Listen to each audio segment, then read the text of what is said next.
Her name is Kelsey Monroe.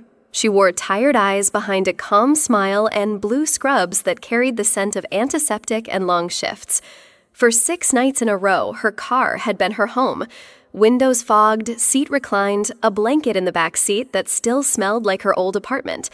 Not because she was lazy, not because she was reckless, but because life had kicked her to the curb and love had locked her out. Her boyfriend of 2 years told her he needed space, and by space, he meant she should gather her things and never come back. Friends offered couches, one even gave her a spare key. But Kelsey, she was the kind of woman who didn't want to be a burden, so she worked 2 shifts a day, 12 hours straight, caring for patients who cried in her arms while their own families never showed up. She gave kindness she rarely received. She offered hope she no longer had for herself. But she never complained, not once, because some people are too busy surviving to make time for self-pity. Her phone rang just past midnight, unknown number, but the area code, she knew it. It was home. She picked up, hesitant. On the other end, her mother's voice cracked like glass.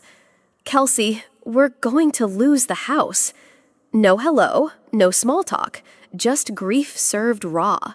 For a second, Kelsey forgot she was curled up in a car seat. Because that word house wasn't just bricks and wood to her. It was the smell of her 5th birthday cake, the staircase she used to sneak down every Christmas morning, the porch swing where her mother once braided her hair under the stars. It wasn't a house, it was her origin story, and now it was slipping away. Kelsey didn't ask how it happened. She didn't ask where the money went. She didn't even ask why they hadn't called sooner. She just said, "I'll fix it." And then she did.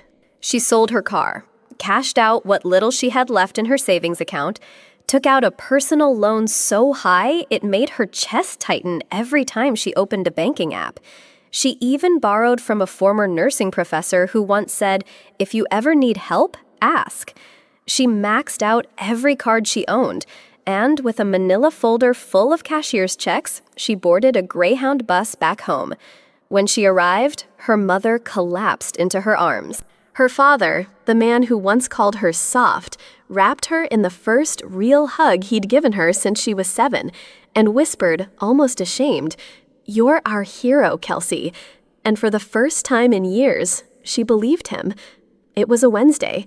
Kelsey had just finished her 2nd shift at the hospital, 12 hours on her feet, holding hands with patients who would never remember her name. But she didn't mind, because she had something to look forward to now, a home, a family that finally saw her worth. She pulled into the neighborhood, humming quietly to herself, but something felt off. Her parents' car, gone. The porch light, off. The curtains her mother once fussed over every weekend, missing. As she stepped out of her car, her smile began to fade. The flower beds were torn up, roots exposed like open wounds. And the driveway where her father used to wash the family car every Sunday afternoon, it was empty, completely empty. The front door creaked open. No voices, no music, no scent of her mother's lavender candles, just silence. And that kind of silence, the kind that screams louder than sound. Kelsey stepped inside, her breath caught in her throat. The living room was gutted like someone had erased their existence overnight. No photos, no couch, no trace of the dinner they promised to cook. Just one thing on the hardwood floor, a crumpled white envelope. Her name scribbled across the front in rushed, crooked handwriting. She opened it with shaking hands. Inside, a single line burned into her memory forever. "Thanks for fixing our credit, loser. We moved to Florida with your brother. Don't call. No. Love, Mom." No explanation, no signature, just abandonment delivered like junk mail. Kelsey didn't cry. She didn't fall to her knees or rip the envelope to shreds. She just stood there for a long, still moment, letting it sink in, letting it burn. Then, slowly, she sat down, right there on the cold, hollow hardwood floor of the home she'd just bought back with her life. And she laughed. Not loud, not maniacal, just a soft, sharp laugh like a knife slicing through betrayal. Because as much as it hurt, and oh God, it did hurt, Kelsey knew something they didn't, something they'd never even thought to check. She was the legal owner of the house. They tried to sell what they didn't own. And that meant the game had just changed. She was no longer the victim. She was the one holding the deed. And soon they were going to learn what betrayal felt like when the law was on her side. They thought she was just generous, just emotional, just the naive daughter trying to save her broken family. But what they didn't know, what they never even bothered to ask, was that Kelsey wasn't just giving them money. She was giving them paperwork, legal paperwork. Hidden inside the refinancing documents she had asked them to sign were 3 very specific forms, one transferring ownership, one updating the title, and one granting her sole rights to the property. Every page had been notarized, every signature filed, every loophole closed. While they were crying over debt and cooking her dinner, she was protecting herself from a lifetime of manipulation. And now, when they thought they had escaped with her sacrifice, she had the deed. And they were the ones trespassing. The next morning, Kelsey didn't cry in bed. She got dressed in black jeans and a hoodie, hair pulled back, face unreadable. This wasn't sadness. This was strategy. Her first stop, the title office. "Miss Monroe," the clerk smiled, "everything's been verified. The sale your parents attempted is void. The title is legally yours." She nodded, calm on the outside. On the inside, fire. Second call, the sheriff's department.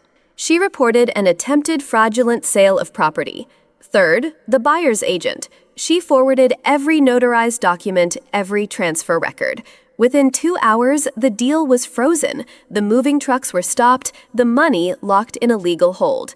Her parents were probably sipping coffee on a Florida beach thinking they'd won, but they were about to learn that betrayal doesn't end when you pack your bags. It begins when the law knocks on your door.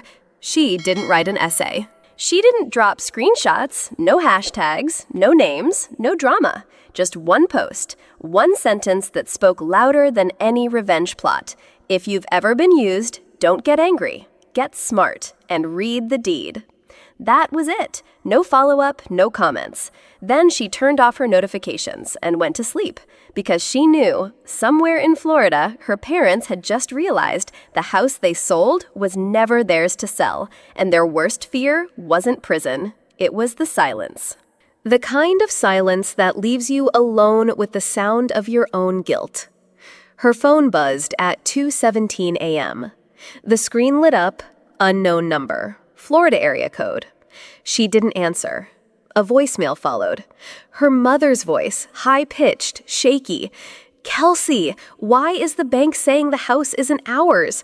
Call us, please." 20 minutes later, another missed call. Then another. Then Evan. Back to back.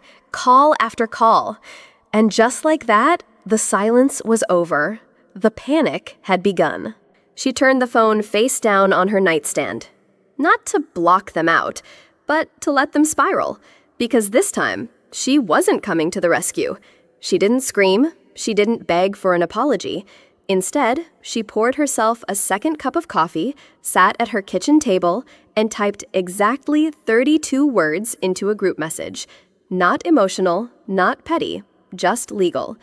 Under Florida law, selling a property you don't legally own constitutes fraud. The home is still mine. The funds will be returned to the buyer.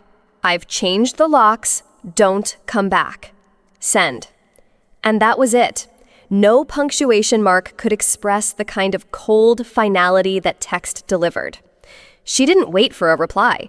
She didn't care if they saw it.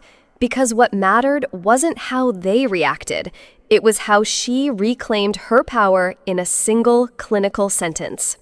The phone rang again. Same number. Same silence before the voicemail beep. Then her mother's voice. Not angry.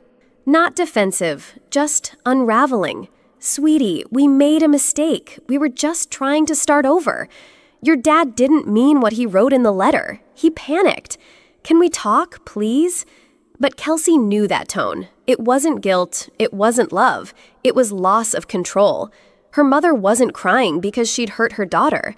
She was crying because her daughter wasn't playing the role anymore, the role of the fixer, the rescuer, the good girl. That mask had shattered. And for the first time in their lives, Kelsey was silent. And that silence hurt more than any scream ever could. The house felt empty, but for the first time, it didn't feel lonely.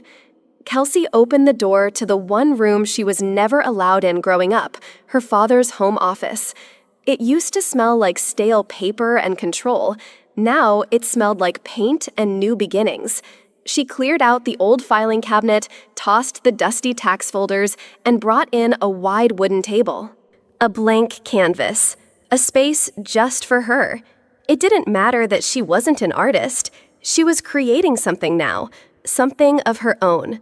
And outside, in the little patch of soil near the porch, she did something small but powerful. She replanted the orchids, the same ones her mother had always said were too delicate to survive. This time, they bloomed. Not for her mother, but for her. The email came early one morning. Subject line, "I know everything, and I'm sorry." It was from Claire, Evan's wife, the one who smiled so politely at family dinners, the one who stood by him through job losses and bounce checks, but not anymore, not after the letter. "Kelsey," she wrote, "I found the note your father left you, the one that said, 'Thanks for fixing our credit, loser.' I thought Evan was different, but that letter made me see everything." Then came the sentence that hit Kelsey harder than she expected. "He's not a man. He's just your father, wearing a younger face." Claire apologized, not for leaving Evan, but for not seeing the truth sooner. "You were the only one in that family who ever showed integrity," she wrote. "I'm sorry I didn't believe it back then." She didn't ask for forgiveness. She didn't beg for friendship. She just saw Kelsey now for who she really was.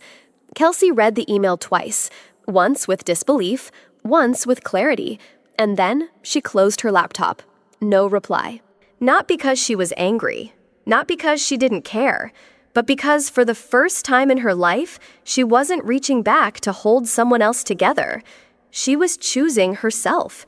No explanations, no emotional labor, no invitations to reopen wounds just because someone finally decided to acknowledge them. Her silence wasn't cold. It was sacred. It was peace, the kind you don't ask permission to keep. She didn't scream. She didn't burn their things. Kelsey simply walked from room to room, gathering pieces of the past, one memory at a time. Her mother's wedding album, yellowing pages, smiles that no longer meant anything. Her father's old box of important documents, tax forms he never filed, insurance papers he never paid, and Evan's high school trophies. Most of them chipped, dusty, forgotten, just like the truth behind them. She placed everything into a cardboard box, neatly, without anger. Then, on the top of the box, she stuck a white label. With a thick black marker, she wrote, "Return to sender." No bitterness, no revenge, just boundaries finally drawn in bold, permanent ink. She didn't text first, she didn't call ahead. Kelsey drove to Uncle Brian's house with the box in her trunk and her mind clear. When the door opened, the smell hit her first. Stale coffee, cheap air freshener, old sweat. Then the faces. Her father, sunken, unshaven. Her mother, smaller, frailer. Evan sitting on the floor scrolling like a ghost. No one said anything at first. She didn't step inside. She just placed the box on the porch. Her father reached for it, eyes flickering like a man hoping for grace. "You shoulda just said thank you," he murmured. Kelsey didn't flinch. "You shoulda just treated me like your daughter," she said, "not your savings account." Her mother opened her mouth, but nothing came out. And then Evan stood up, voice cracked, pride gone.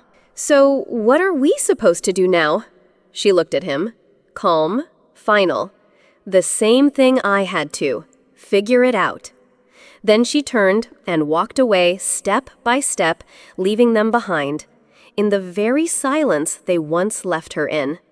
The locks were changed, not just for safety, but as a symbol, a final turning of the key that no longer fit anyone else's hand. The walls were painted soft ocean blue, the kind of color that whispers, "You're safe now." She bought new curtains, nothing fancy. Just hers. The orchids on the windowsill still blooming. The mailbox stopped filling with chaos. No letters from collection agencies, no birthday texts with guilt-laced emojis. "Happy birthday. Also, can I borrow like $300 until Friday?" Silence returned. But this time it was gentle. It didn't scream abandonment anymore. It whispered something else entirely. "This is your space now, and no one gets to drain it again."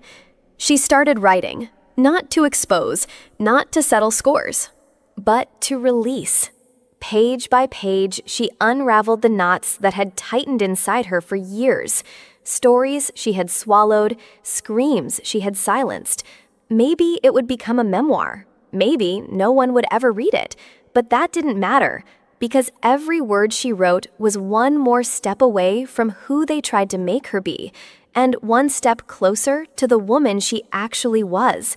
She laughed out loud while scrambling eggs in the kitchen. Not the laugh of someone trying to be okay, the laugh of someone who was okay. No fear of slammed doors, no waiting for tension to walk in wearing familiar shoes. Just quiet mornings, and a voice finally hers to use. They taught her that love meant sacrifice, that to be good, you had to bleed quietly, that family came first, even when it crushed you. But Kelsey learned something else. Real love doesn't hurt. Real love doesn't demand your silence or your savings. It doesn't come with guilt trips, ultimatums, or IOUs. Real love lets you breathe. And for the first time in the quiet of her own home, with no one knocking, no one taking, she felt it. Not from them, from herself. "They taught me that love means enduring pain," she whispered into the stillness. "But I learned, real love is when you stop hurting." Sometimes the deepest betrayal doesn't come from strangers. It comes from the people we once begged to love us. But survival isn't about revenge. It's about reclaiming your story. It's about learning that love doesn't mean pain, that sacrifice without respect is just manipulation, and that your worth doesn't need anyone else's permission to shine. Kelsey's journey reminds us, you don't owe forever to those who only show up when they're in need. Sometimes the strongest thing you can do is walk away quietly and lock the door behind you. If this story moved you, if you've ever been the Kelsey in your own life, hit that subscribe button. We tell stories that speak for the quiet, the overlooked, and the underestimated, because your voice matters, and your healing begins when your story is heard. Subscribe now. Let's reclaim our worth together.